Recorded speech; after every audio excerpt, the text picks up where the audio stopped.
¿ok? Se viene dando una serie de medidas, de normas, de conductas que deben tener las personas, ¿ok? Recuerden que estas profecías, estas visiones y todo esto se le están dando a Ezequiel estando en Babilonia. No, él no está en, en Palestina, él no está en Jerusalén. Él está en Babilonia, está en el exilio y por lo tanto, él debe comunicar muchas de estas cosas a las personas que están allá, otras tienes que escribirlas. Pero lo importante de esto es que podemos nosotros obtener para nuestra vida diaria, ¿ok? ¿Qué podemos nosotros aprender día a día? ¿Qué podemos nosotros meditar? ¿Y qué podemos nosotros llevarnos en nuestros corazones y entender que dependemos de Dios, que debemos adorarle, que debemos siempre buscarle en todo momento? ¿Ok? En este capítulo, Dios le está hablando a Ezequiel de cómo va a repartir la tierra. ¿Ok? Comienza este capítulo. Cómo va a repartir la tierra. Curiosamente, deben recordar que ya Dios en algún momento con Moisés y Josué había repartido la tierra, ¿ok? Donde por tribus tenían sus porciones, algunas familias tenían ciertas eh, consideraciones por encima de otras, como la de Caleb, como la de Josué, ¿ok? Y los sacerdotes no tendrían heredad, sino que Dios era su heredad, ellos tenían que tener sus casas, no iban a labrar la tierra, pues como tal. Ahora, en este caso, ya Dios está destinando eh, territorios santos, ¿ok? Como leíamos en el primer versículo, ¿ok? Y el versículo 2 dice, de allí, de la tierra que se va a estar como santo, se va a adjudicar para el santuario un terreno de 250 metros por lado. Además, alrededor de ese terreno se reservará un espacio libre de 25 metros de ancho. En esta sección reservada apartarás una parcela de 12.500 metros de largo por 5.000 de ancho, donde estará el santuario, el lugar santísimo. Esta será la porción Esta será la porción santa de tierra para los sacerdotes que viven en el santuario y que se acercan a servir al Señor. Allí construirá sus casas y también el santuario del Señor. Además, los levitas que sirven en el templo se les adjudicará un espacio de 12.500 metros de largo por 5.000 de ancho para que tengan ciudades donde vivir. Y como territorio para la ciudad se asignará junto a la sección reservada para el santuario un espacio de 2.500 metros de ancho por 12.500 de largo. Este terreno pertenecerá a todo el pueblo de Israel. Y vemos que él va hablando de sacerdotes, levitas, príncipes. Sacerdotes, levitas, príncipes, y al príncipe, ¿verdad? Se le asigna un territorio como que más, más imponente, pero tiene un compromiso más adelante, ¿ok? Lo vamos a ver más adelante. Dice el versículo 9, me llama la atención y es uno de los que vamos a usar hoy como aplicación. Dice, así dice el Señor Omnipotente, basta ya, príncipe de Israel, abandonen la violencia y la explotación, practiquen el derecho y la justicia, dejen de extorsionar a mi pueblo, lo afirma el Señor. Y para entender esto, tenemos que recordar los que estudiábamos en el libro de Jeremías, ¿ok? En el libro de Jeremías veíamos a estos líderes, a estos príncipes, estos sacerdotes, toda esta gente parecía más bien unos mafiosos, unos extorsionadores, ¿ok? Y literalmente lo habla aquí en el versículo 9. Dejen de extorsionar a mi pueblo. Había una opresión constante al pueblo. Y recuerden que en la ley, cuando Moisés da la ley por allá, en Éxodo, en Deuteronomio, lo primero que hace Dios es acordarse de los pobres, de los siervos, de las personas que no tienen cómo producir riqueza. Él siempre vela por los derechos de estas personas. Pero a medida que fue pasando el tiempo, se fue degradando tanto la conciencia de estas personas que ya no les importaba cómo trataban a estas personas, cómo trataban a los pobres, a las personas que necesitaban lo poquito que ganaban, ellos iban y se lo quitaban. Usen balanzas justas, versículo 10, y pesas y medidas exactas. Aquí no hay mucho que explicar, tanto para los comerciantes, pero para nosotros como cristianos. Recuerden que nosotros como cristianos tenemos un cuerpo carnal que perece, que necesita ser mantenido, que hay personas que gracias al Señor tienen sus negocios, tienen sus, su manera de subsistir, pues esto va allí, pero también a lo espiritual. O sea, usamos balanzas justas y pesas y medidas exactas. ¿Cómo somos? ¿Cómo somos con las personas que espiritualmente eh, no, no tienen un cierto grado de entendimiento, de conocimiento, o personas que creen que entienden cosas de la palabra y no la aplican bien, o personas que simplemente pecan y caen en ciertos ciclones de desgracia, eh, consecuencias de sus pecados? ¿Cómo somos nosotros con ellos? ¿Ok? Practicamos el derecho, la justicia, cómo los tratamos. Eh, Quizás los apartamos más porque como somos santos y no merecemos estar con ellos, o eh, tenemos un carácter del Señor más compasivo, de cómo ayudar a levantar a esas personas, cómo es nuestra balanza, cómo es nuestra pesa, ¿ok? Cómo nosotros podemos tender la mano a las personas sin necesidad de aplaudirle el pecado, sin necesidad de demostrarle que hay personas que se van muy allá, porque en el interín de levantar al pecador, prácticamente le soban su maldad, y no es para eso, ¿ok? Hay que hacer entender a las personas: estás mal, vamos a ayudar, ¿ok? Es necesario. Ahora, fíjense en el versículo 17 en adelante.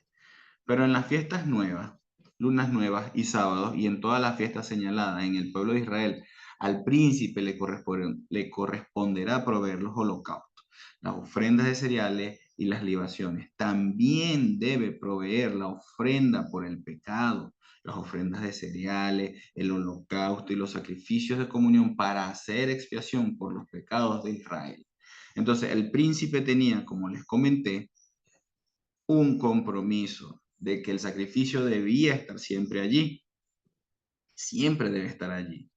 18, así dice el Señor Omnipotente: el día primero del mes primero tomarás un ternero sin defecto y lo ofrecerás como sacrificio para purificar el pecado al templo, perdón, para purificar de pecado al templo. Vamos a hacer una pausa. Es como si a nosotros nos dijeran, recuerden que no es el mismo calendario, pero que nos dijeran: mira, el 1 de enero debes sacrificar algo para purificar el templo, ¿ok?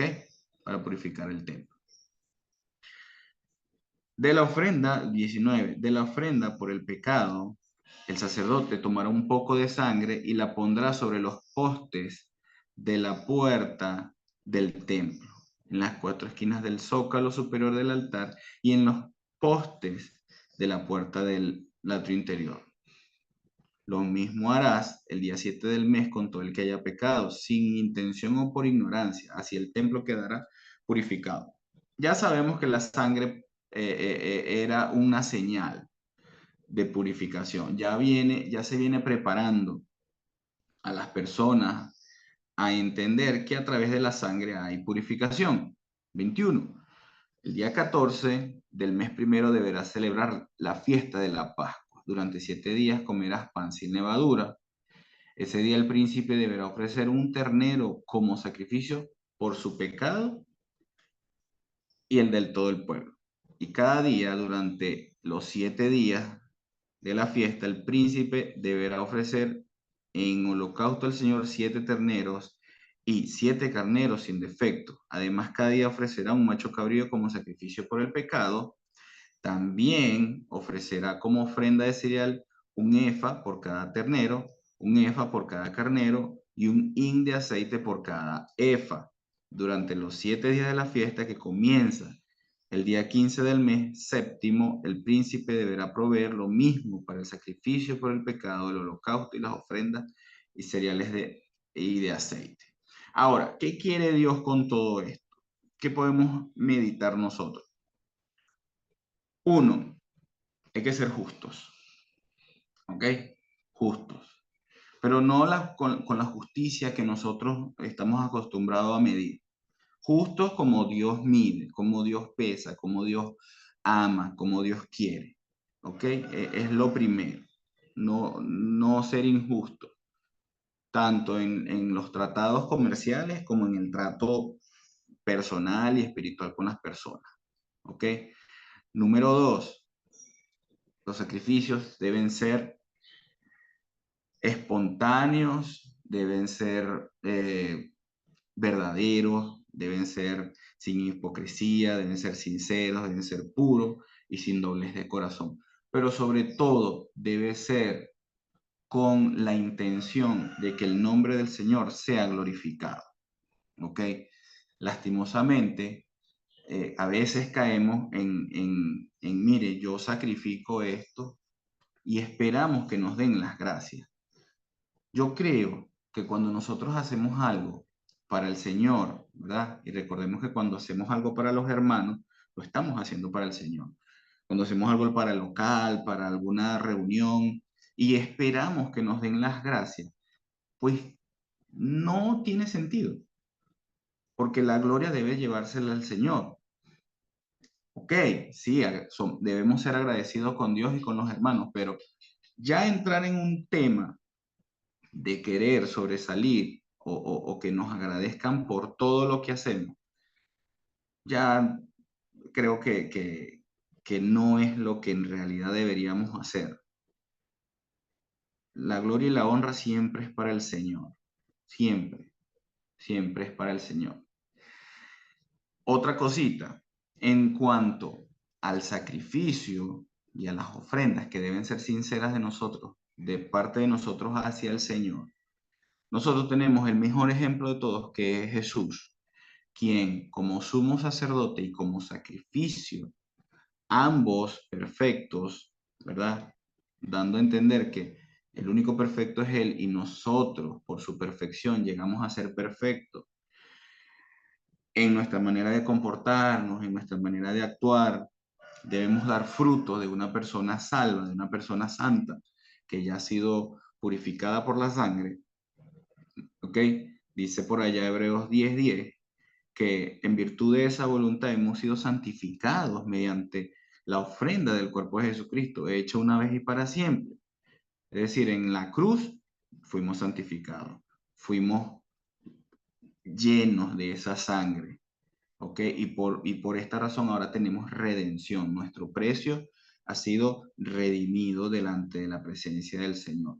Por lo tanto, en el nuevo pacto que estamos, debemos mirar estas cosas que estamos estudiando y entender que la sangre nos purifica, pero que necesitamos comportarnos como personas dignas de esa purificación. No caer en lo que cayó este pueblo, que durante tantos años hubo profetas diciéndole a los reyes lo que hacen está mal, lo que hacen está mal, y no prestaban atención. Vino la desgracia del reino del norte, vino la desgracia del reino del sur, y ahora están como están en el contexto de Ezequiel. Ahora, ¿cuál es nuestro contexto? Nosotros de una u otra manera fuimos llevados al exilio mediante nuestro pecado. Vino Jesús, nos redimió y estamos ahora como templos y formando también parte de la congregación, de la iglesia. Ahora bien, nosotros, teniendo a Jesús como mediador perfecto, como sacrificio perfecto, no nos hace falta nada para ser aceptados delante de la presencia del Señor. Nuestro trabajo de ahora en adelante es, y de todos los días, es mirar en no caer en estas actitudes como las que le contaba del pueblo de Israel, que se creía mejor que otros, que creía que debían darle las gracias a todas las personas, a todos los pueblos, y no, simplemente siga haciendo su trabajo, siga agradando al Señor, para el Señor, y que toda la gloria sea para el Señor. Todo lo que yo hago se debe demostrar que soy hijo del Señor, que sigo a Jesús, no que tan bueno o malo soy, ¿ok? Sino que el Señor es quien habita en mi cuerpo a través del Espíritu Santo y que mis obras van en coherencia con esa persona que está dentro de mí. Entonces, hermanos, esas son las cositas que puedo ver en este capítulo. El Señor no deja nada al azar, siempre muy perfecto en las medidas, ¿verdad? Muy, muy preocupado en el pueblo, ¿verdad? El eh, versículo 9, versículo 10 del capítulo 45 de Ezequiel, siempre pendiente de lo justo, ¿ok? Y en los holocaustos, que siempre debe estar sin defecto, porque es para el Señor. El sacrificio no es para los hombres, sino para el Señor. Y tenemos un mediador, un redentor, perfecto en todo, en su andar, en su manera de ministrar y en su sacrificio, que es que al final nos salva y nos redime. Un cafecito y vamos a orar. Padre Santo.